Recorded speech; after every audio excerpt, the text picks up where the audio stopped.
जय श्री कृष्ण। राधे राधे।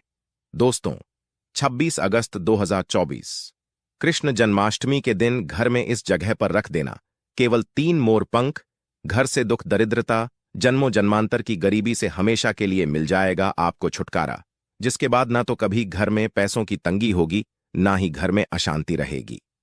नमस्कार दोस्तों, स्वागत है आप सभी का। दोस्तों, वास्तुशास्त्र में मोर पंख का बहुत ही अधिक महत्व होता है। वास्तुशास्त्र के अनुसार घर में मोर पंख का होना बहुत ही शुभ होता है। ये जिस स्थान पर भी होता है, वहां की नकारात्मक ऊर्जा को जड़ से नष्ट कर देता है। शास्त्रों में मोर पंख को सुख, समृद्धि और घर की उन्नति का प्रतीक माना जाता है। ये अत्यंत चमत्कारिक होने के साथ साथ ही घर के वास्तु दोष को भी कम करने में सहायक है। लेकिन वास्तुशास्त्र में मोर पंख को घर में रखने के कई नियम बताए गए हैं। अगर आप जन्माष्टमी जैसे पावन पर्व पर घर में मोर पंख लाते हैं, तो ये आपके लिए काफी चमत्कारी सिद्ध होगा। लेकिन घर में मोर पंख रखते समय इन नियमों का पालन अवश्य करना चाहिए, तभी इसका जीवन में सकारात्मक प्रभाव देखने को मिलता है। वास्तुशास्त्र में मोर पंख को रखने की सही दिशा और स्थान के बारे में बताया गया है। अगर आप अपने घर में मोर पंख को उसके सही और निश्चित स्थान और दिशा में रखते हैं, तो ये घर के अंदर की नकारात्मक ऊर्जा को खत्म कर देता है। मोर पंख घर में रखने के बहुत से फायदे हैं, लेकिन धन, धान्य और संपत्ति के आकर्षण के लिए इसका सबसे अधिक उपयोग किया जाता है। अगर आपके घर में पैसे को लेकर के आर्थिक तंगी है, धन का खर्च अधिक होता है, घर में पैसा नहीं आता है, पैसा आता भी है तो ठीक से बरकत नहीं होती है, तो आप अपने घर पर मोर पंख जरूर लेकर आए और उसे सही दिशा में स्थापित करें। ये निश्चित ही आपके धन में वृद्धि करेगा। वास्तुशास्त्र में घर में कितने मोर पंख रखना चाहिए, इसके रहस्य भी बताया गया है। आइए जान लेते हैं मोर पंख से जुड़े महत्वपूर्ण वास्तु नियम।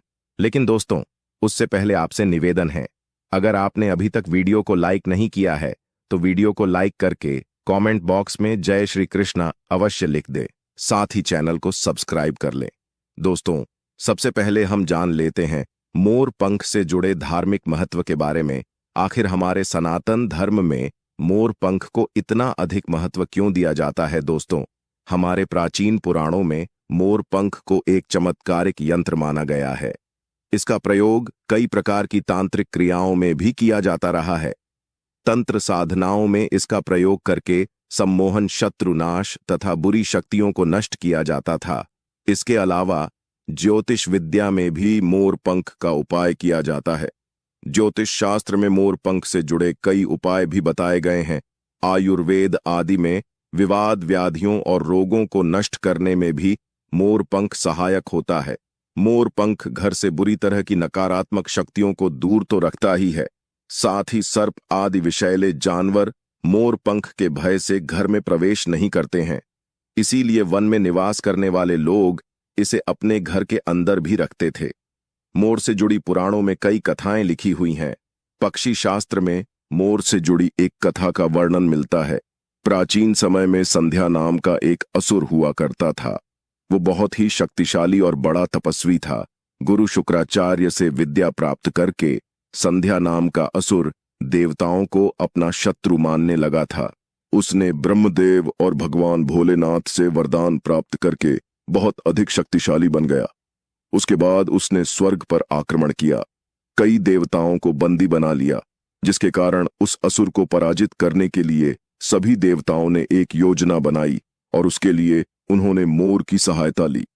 सभी देवता और नवग्रह मोर के पंखों में विराजित हो गए, जिससे मोर बहुत ही अधिक शक्तिशाली बन गया और विशालकाय रूप धारण करके उस मोर ने असुर संध्या पर आक्रमण कर दिया। इस युद्ध में संध्या असुर का वध हो गया और देवताओं को उनका आधिपत्य फिर से प्राप्त हुआ। सभी देवताओं ने मोर की प्रशंसा की और उसे भी पूजनीय होने का वरदान दे दिया। तभी से मोर को बहुत ही पवित्र पक्षी माना जाता है। जिस स्थान पर भी मोर पंख होता है, उस स्थान पर सभी नवग्रह का अशुभ प्रभाव नहीं पड़ता है। दोस्तों, केवल आर्षि मुनि और देवता ही नहीं, बल्कि भगवान श्री कृष्ण भी मोर की प्रशंसा करते हैं। भगवान श्री कृष्ण ने मोर की श्रेष्ठता का वर्णन किया है और उन्होंने मोर के पंख को अपने मुकुट में धारण करके मोर के श्रेष्ठ होने का प्रमाण भी दिया है। मोर पंख के बिना भगवान श्री कृष्ण कहीं पर भी नहीं जाते हैं। भगवान श्री कृष्ण कहते हैं, मोर शांति और प्रेम का प्रतीक है। मोर सुख, समृद्धि और उन्नति का प्रतीक है। मोर का पंख मनुष्य की हर प्रकार की नकारात्मक शक्ति से रक्षा करता है। दोस्तों, मोर को विविध देवी देवताओं के प्रतीक के रूप में हमारे धार्मिक ग्रंथों और पुराणों में दिखाया गया है। माता लक्ष्मी देवी, सरस्वती, भगवान श्री गणेश, भगवान कार्तिकेय जी, ऐसे अनेक देवी देवताओं का संबंध मोर से जोड़कर दिखाया जाता है। मां लक्ष्मी धन संपत्ति, ऐश्वर्य प्रदान करने वाली देवी है। मां लक्ष्मी को मोर पंख अत्यंत प्रिय है। मां लक्ष्मी के पास मोर पंख रखने से माता लक्ष्मी प्रश्न होती है। वही भगवान श्री कृष्ण को मोर अत्यंत प्रिय है। श्री कृष्ण हमेशा मोर मुकुट धारण करके रखते हैं। यदि आप घर में बांसुरी में मोर पंख डालकर अपने घर में रखते हैं तो इससे परिवार में सुख शांति का वातावरण निर्माण होता है। दोस्तों, हमारा घर एक मंदिर की तरह ही होता है। अगर इसमें रहने वाले सदस्य रोज आपस में झगड़ा करने लगे तो ये मंदिर कम, युद्ध का मैदान ज्यादा लगने लगता है। घर में क्लेश और झगड़ा होने के कई कारण हो सकते हैं, लेकिन सबसे बड़ा कारण होता है घर में नकारात्मक ऊर्जा का प्रवेश करना। लेकिन हमारे घर में ये नकारात्मक ऊर्जा आखिर कहां से प्रवेश करती है और इस नकारात्मक ऊर्जा को दूर करने के लिए कौन से उपाय करने चाहिए? वास्तुशास्त्र के अनुसार प्रत्येक घर में नकारात्मक ऊर्जा फैलाने वाली चीज मौजूद होती है। इन वस्तुओं के बिना हमारा घर चल नहीं पाता है। इन वस्तुओं को तो हम घर से बाहर नहीं निकाल सकते हैं, लेकिन उस नकारात्मक ऊर्जा को अवश्य ही घर से बाहर निकाल सकते हैं।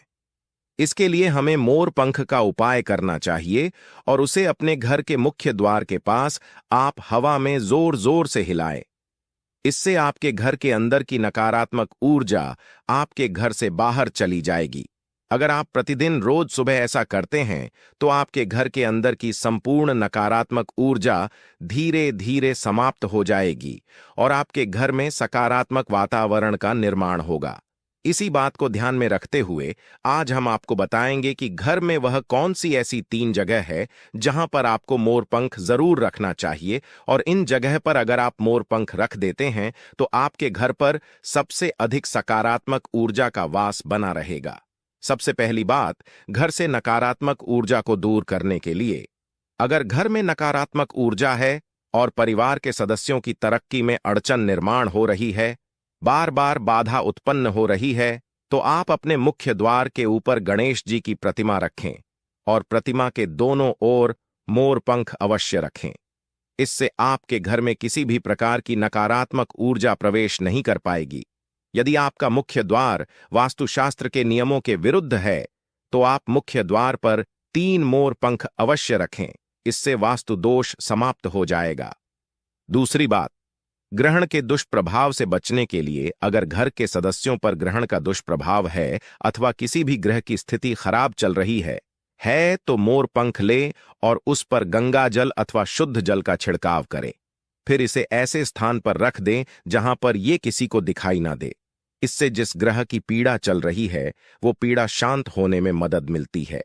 तीसरी बात, बुरी नजर से बचने के लिए दोस्तों, अगर आपके घर के किसी सदस्य अथवा किसी बच्चे को बुरी नजर लगी है या उस पर किसी की बुरी नजर का प्रभाव पड़ा है तो सोते समय उस बालक या व्यक्ति के तकिए के नीचे मोर पंख रखें और दूसरे दिन इसे किसी बहते जल में अथवा कुएं में डाल दें। इससे बुरी नजर उतर जाती है।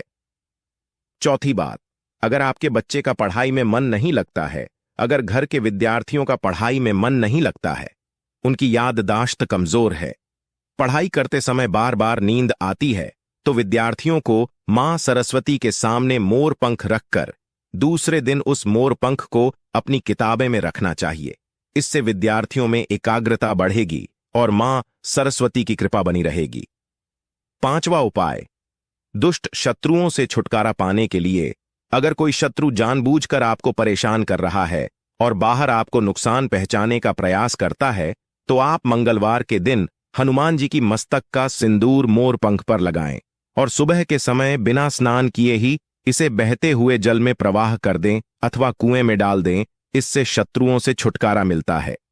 छठी बात, मनवांछित फल प्राप्ति के लिए अगर आपके मन की कोई इच्छा अधूरी है, कई दिनों तक कोशिश करने के बाद भी मनोवांछित फल प्राप्त नहीं हो रहा है, कार्यों में बार बार रुकावट आ रही है, तो आप जन्माष्टमी वाले दिन राधा कृष्ण के मंदिर में जाकर भगवान श्री कृष्ण को मोर पंख चढ़ाए अथवा घर में ही श्री कृष्ण की मूर्ति पर मोर पंख लगाएं और अपनी इच्छा उनके सामने प्रकट करें। 7वीं बात, अगर पति पत्नी के बीच तनाव हो, अगर घर के अंदर क्लेश रहता है, पति पत्नी के बीच बार बार झगड़ा होते रहते हैं, आपसी प्रेम कम होने लगा है, तो उनके बेडरूम में दक्षिण पूर्व दिशा में मोर पंख रख देना चाहिए। इससे दोनों के बीच में प्रेम बढ़ेगा और आपसी मनमुटाव कम होगा। दोस्तों, 8वां उपाय है धन में वृद्धि के लिए। यदि आपके जीवन में धन की कमी है, अचानक धन खर्च हो जाता है, तो घर में तिजोरी अवश्य बनाएं। तिजोरी रखते समय ध्यान रहे, तिजोरी को पश्चिम की दीवार पर सटा कर रखें और उसका मुख पूर्व दिशा की ओर हो। इससे देवराज की कृपा दृष्टि बनी रहेगी। साथ ही मां लक्ष्मी की पूजा में मोर पंख रखकर उसे तिजोरी में रखें। इससे घर में सुख समृद्धि का वास होता है। जिस घर में सुख शांति, वहां माता लक्ष्मी जी अवश्य ही आती है और धन की कमी महसूस नहीं होती है। यदि धन की समस्या आ रही है, तो घर के आग्नेय कोण में अर्थात दक्षिण पूर्व दिशा में अपनी कमर से ऊपर कंधे की ऊंचाई पर 2 मोर पंख शुक्ल पक्ष में लगा दीजिए। जल्दी ही धन प्राप्ति के नए अवसर प्राप्त होने लगेंगे। ये उपाय आप किसी भी शुभ दिन करें, लेकिन जन्माष्टमी का सबसे अच्छा और सुनहरा मौका है। आप मोर का एक पंख लाकर के घर के किसी ऐसे स्थान पर रखें जहां पर आने जाने वाले लोगों की नजर सबसे ज्यादा पड़ती है। दरअसल मोर का पंख नकारात्मक ऊर्जा को अवशोषित करता है, इसलिए आपको इसको ऐसे स्थान पर लगाना चाहिए जिस स्थान पर ये सभी को नजर आए। मोर के पंख का ये उपाय न सिर्फ आपको बल्कि आपके घर के सदस्यों के जीवन में भी सुख और समृद्धि जरूर लेकर के आएगा। तो दोस्तों, उम्मीद है आपको ये जानकारी अच्छी लगी होगी। वीडियो को लाइक जरूर करें और कमेंट में सच्चे दिल से जय श्री कृष्ण और जय माता लक्ष्मी अवश्य लिख दें। साथ ही आप इस चैनल को सब्सक्राइब कर लीजिए ताकि आपको ऐसी ही आध्यात्मिक जानकारी प्राप्त हो सके। आप सभी को कृष्ण जन्माष्टमी की हार्दिक शुभकामनाएं। राधे राधे।